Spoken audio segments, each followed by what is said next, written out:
Hey everybody, and welcome back to a new video, and this is going to be an interesting one. Today is all about a newcomer on the hypercar block, an all-electric powerhouse from a country I personally remember most for its friendly people and incredibly beautiful coastline, and not so much their cars. I'm talking, of course, about Rimac Automobili. So what we're going to do in this video is I'm going to give you a little background about this company and how it got started, talk about the spec and tech of each of their hypercars, and last but definitely not least, review the design. Let's go. So Rimac is a Croatian car manufacturer founded in 2009 by Mate Rimac with the vision to create the sports car of the 21st century. The first model of the company, the Concept 1, is known as the world's fastest production electric vehicle.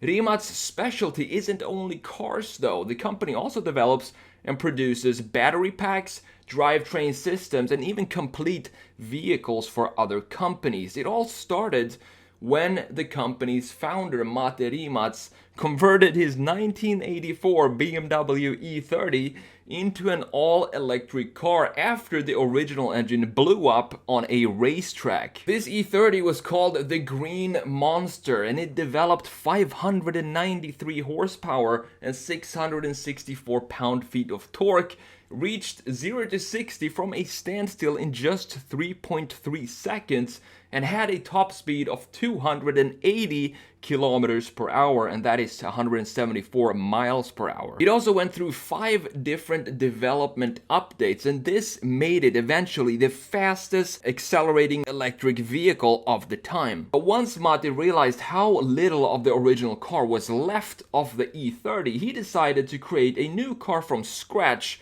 and the company we know as Rimac Automobili was born. So the company has 2 main hypercars that they have produced, and the first one is of course the Concept 1 with a curb weight of 1,850 kilos and a power output of 1,287 horsepower, which gives the car a 0 to 60 time in just 2.6 seconds, and this continues to accelerate to a top speed of 221 miles per hour. The car was first unveiled in 2011 at the Frankfurt Motor Show, with the production version being introduced in 2016. A production of 88 units was initially stated and planned to become a reality, but this was later limited to just 8 units, all of which were sold. The battery cells are supplied by Sony, with wheels being supplied by HRE Performance wheels, developed in collaboration with Rimac to make them specific for this car, which is the Concept 1. The cool thing about this company, in my opinion, is that it's a brand new car company, and they do almost everything in-house. They design it, they engineer it, and they produce it in-house.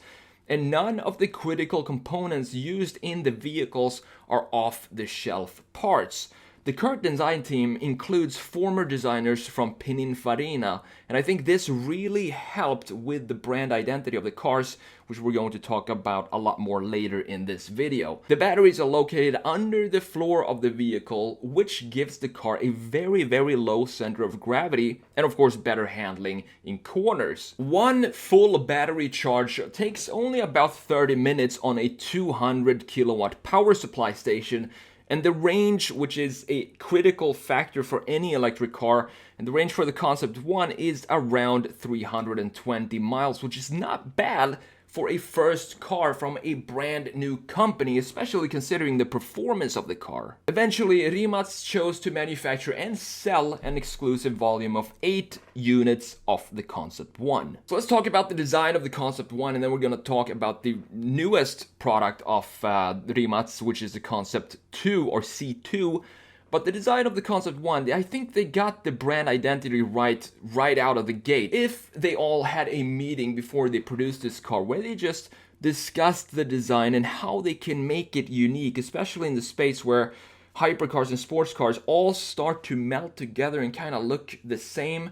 It feels like they really took the time to come up with a graphic solution for these cars to make them stand out and to get a strong brand identity right from the start. And the graphics I'm talking about is the black side graphics, which I think sets this car apart in a similar way that the now iconic side blade of the first generation Audi R8 does. I personally really like the way it looks and how it wraps around the entire car. So you have this black strip that goes from the front through the side of the car and then narrows in and goes in the back and continues, of course, on the other side as well.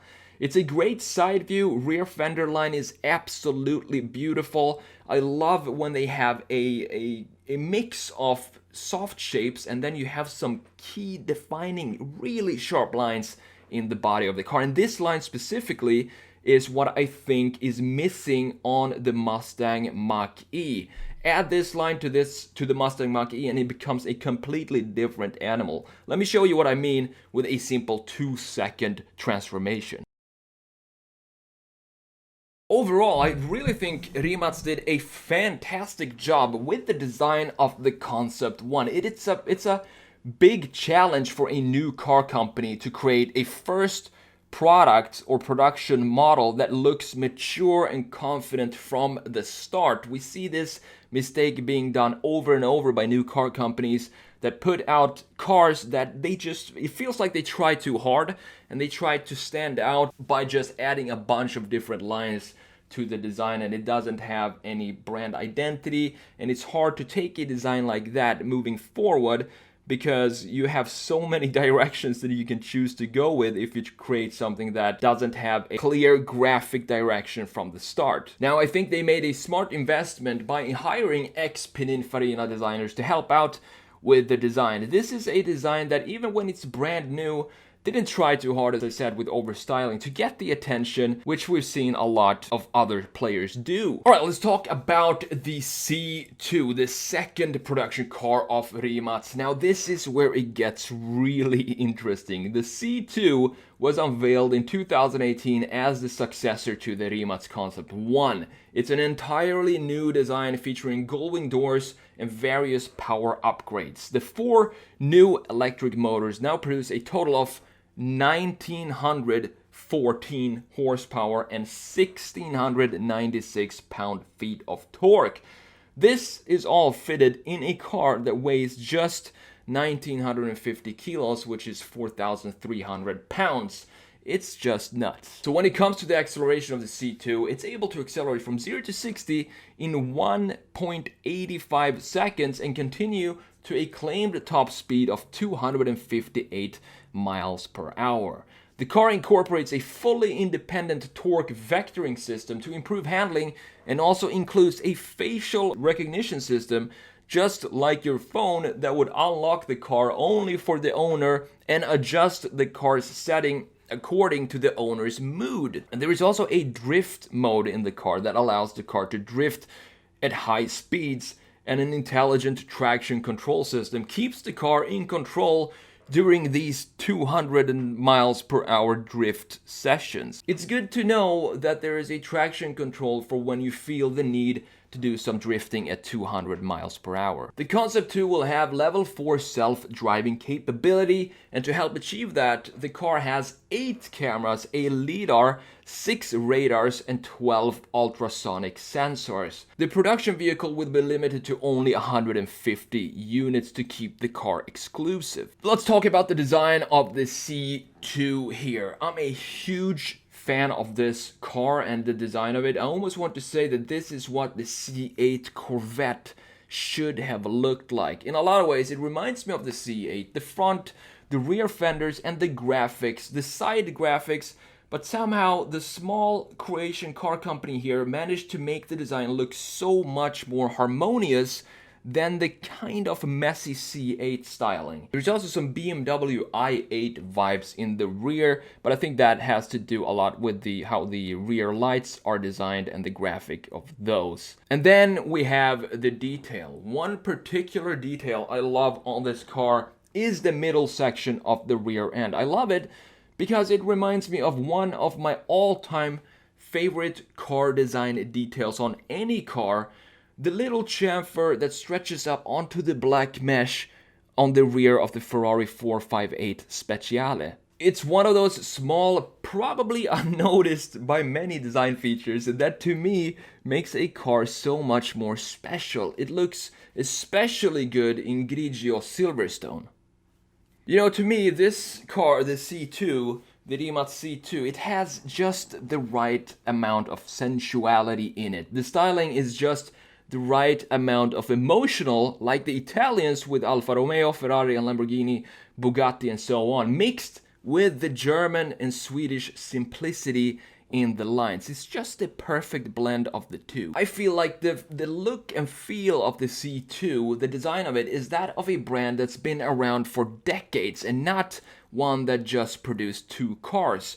It has a strong identity and there is no mistaking this car for anything else but a Rimac. If there is one thing I would change on this car, it is the front overhang. Now I know they changed the car completely from the Concept 1, which also included a lot of technical upgrades to the car, and that also of course affects the design of the car. So there is a lot going on in the front.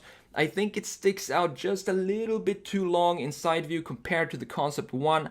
I want to push that in just a little bit, but that's just a detail of the overall proportions of the car. When it comes to the graphics, one thing I wish they would have kept for the C2 is the black graphics on the side. Right now, it looks like there is some panel or piece missing on the door because it's the same color as the rest of the body instead of having it be black.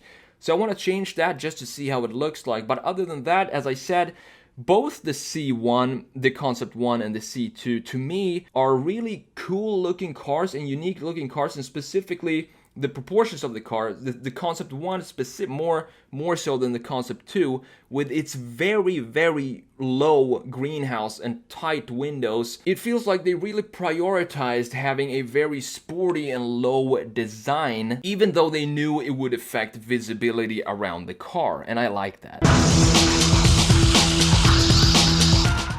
So here we have, of course, the Concept 1 in a side view, and I just want to point out a few highlights and what I love about this design here. So first of all, we have the big graphical area surface here that is the black part right here, and it continues all around the car. And this is, I think this feature here is what sets Rimac apart and instantly makes it recognizable as a Rimac. And I also love the proportions of this car. It looks almost unreal with the low roofline here, and this is something that, you know, most engineers would probably look at this and say we're going to need to raise the roofline a little bit because this is just too flat. It looks like almost a sketch, the proportions of it, and it doesn't look like a production car. It could probably be a concept, but putting this in production, I'm really glad that they did, because they created something unique and something that looks super sleek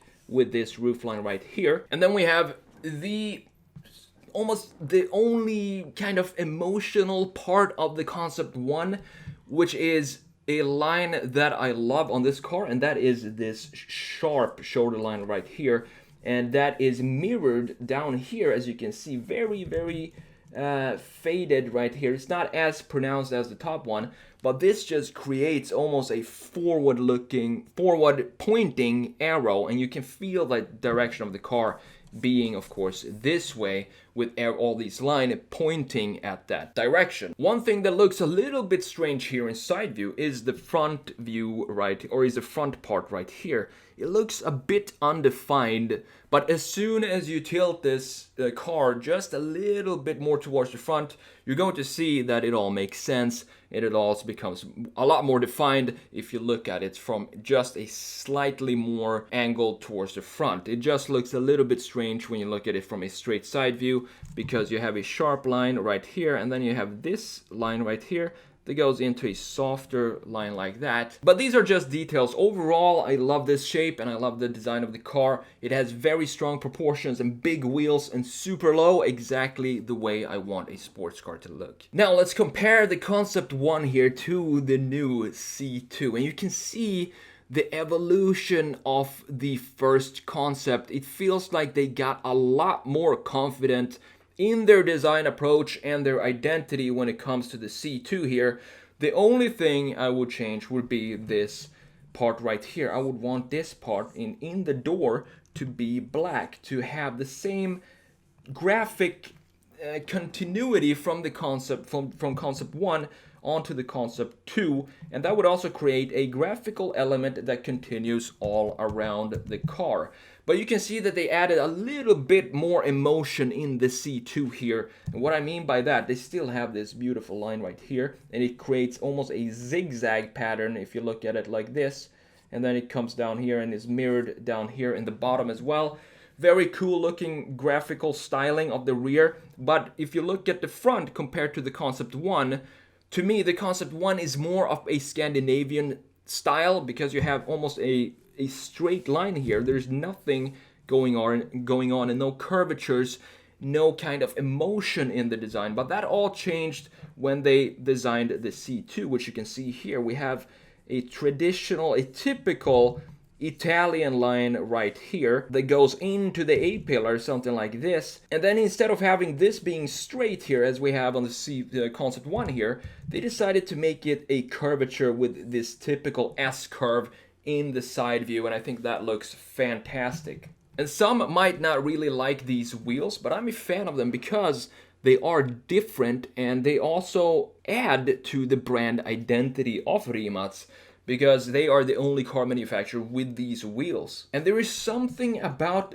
this part right here that reminds me of a Koenigsegg Agera. I think it has to do because the lines doesn't really match up with a Koenigsegg, because the C-pillar of a Koenigsegg dips a lot sooner than it does here, which you can look up if you want to, if you look at an Agera in side view. But I think it has a lot to do with this black graphic here, because I think, I can't remember, but I think Koenigsegg has a similar graphic to that. So it's pretty much this part only that reminds me of a Koenigsegg when I first saw it. You can also see the longer overhang in the front here, but as I said, that has a lot to do with all the technology, the new technology features that they had to fit in the front end, and that means that you need more space to fit all these features and safety features and stuff like that, radars, lidars and stuff. So that obviously affects the design, but I wish they would have kept it to maybe this point right here, just shorten it down with, you know, a couple of inches, and I think that would have made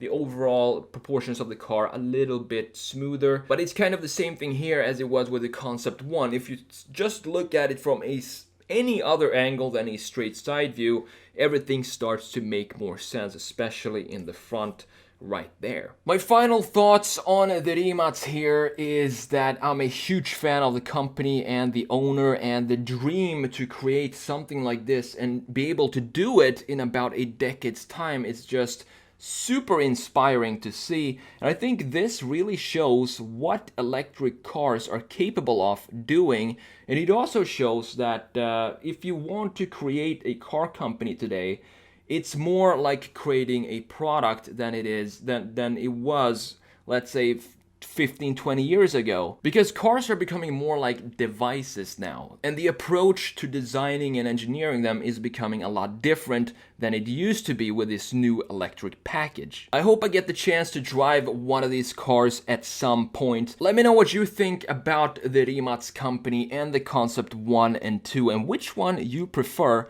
when it comes to the design. And also don't forget to hit the like button if you enjoyed this video, which I think you did since you stayed all the way until the end of it. I'm TheSketchMonkey, thanks for watching, and I will see you in the next video.